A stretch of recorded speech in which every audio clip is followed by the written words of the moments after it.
disciples. Now Jesus, when Elijah and Moses appear, they speak of Jesus' departure.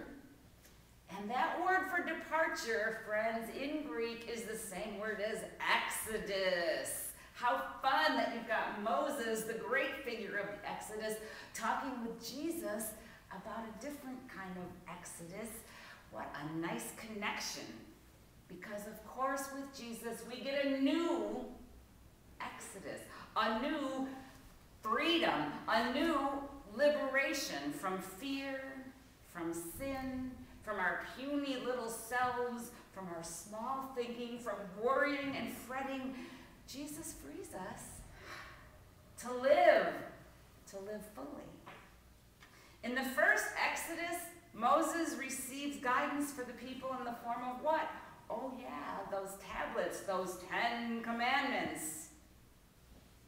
Here, I love this, here we get one commandment up on that mountain when the voice of God says, "This is my beloved son, listen to him." Please take this very seriously, friends. No more 10 little rules to post in the courthouse hallways as if they are magic and somehow make a place holy or religious. Oh no. Listen to Jesus, God says, the beloved of God who deliberately breaks rules that do not provide for the welfare of the people. Now, that's a rule that we should put in our government buildings, because listening to Jesus means, of course, that we will care for the least, the lost, the last, and the littlest most of all. Jesus, who does nothing but heal and widen the circle and teach about justice and compassion and offers his life in complete obedience to the requirements of love and forgiveness. Listen to him, God says. And then when they come down off the mountain and the desperate father makes his plea for his son, I love it. Jesus loses his temper.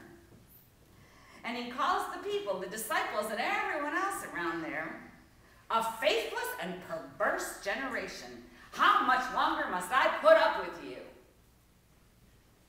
I don't know about you, but if you've been on a retreat where you've had kind of a warm spiritual experience, the last thing you want to do is come home and act like you didn't have a warm, wonderful experience. You want to come home centered and kind, at least for a while. Well, here's Jesus coming down off the mountain and yelling at folks.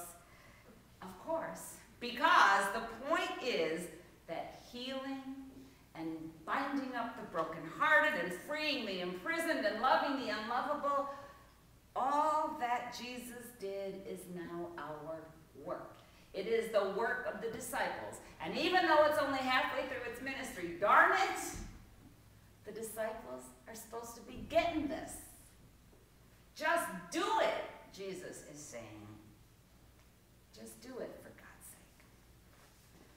Friends, when we do not remember who we are, beloved and chosen, just like Jesus, we do not act in faithful ways that bring healing. So please remember, when you look in that mirror today, you are beloved, chosen, called, claimed by God, and that is your calling.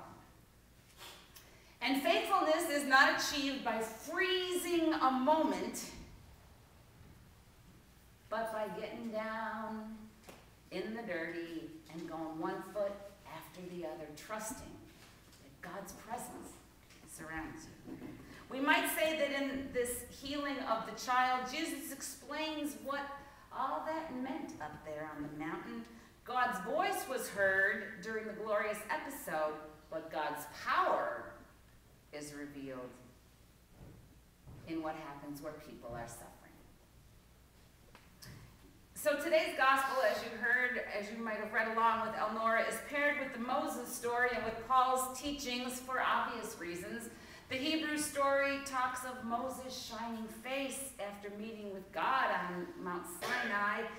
The people were afraid because surely Moses' appearance was altered. Something big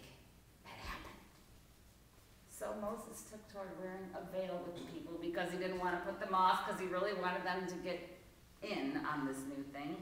And Paul, centuries later, teaching the early church, insists that encounters with God should leave believers shining. And we must not hide that shining. In fact, we should be excited to share the shining, if you will, with others. Because encounters with the God we meet in Jesus are all about, and Paul used the word clearly, they're about freedom. All of us with unveiled faces, seeing the glory of God as though reflected in a mirror, are being transformed into the same image from one degree to another. That was Paul's word. We all are participating. One of the commentators who works in the national office had this to say: the stories that come into our national UCC offices about people who are finding their way to the UCC all over the country, people who thought there was no church home that would welcome them, people who thought there was no good news for them, no way for them to share their gifts and their stories and their faith walk with a community that would be grateful for their presence. If you hear these stories, she said, it makes your heart filled with wonder and awe, and sometimes you have to put your hands over your eyes because the stories are so moving. That's transfiguration. Every time we experience forgiveness or love or healing or God's grace in our lives, we are changed. Every time we have a glimpse, even just a little glimpse, a sense perhaps of God's presence in our lives, the presence that fills all of creation, we're changed a little, but forever. And then the love that we show one another, the love that we offer the world, the peace and the justice and the healing, the hope that we offer to those we meet, no matter what, no matter who, this love can change the world. The way it looks, the way it feels, the way it is, not just today, but forever. What I didn't say to Carly, maybe she watched Beauty and the Beast, which is a much more traditional transfiguration story. Remember at the end where the beast is kind of lifted up off the ground and there's all this light around him, and then suddenly he is that handsome prince?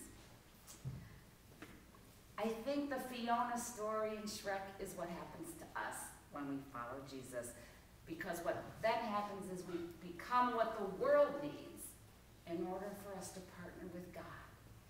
Not the handsome, shining prince at the top of the scale, but the troll-like ogre person with the rest of the world.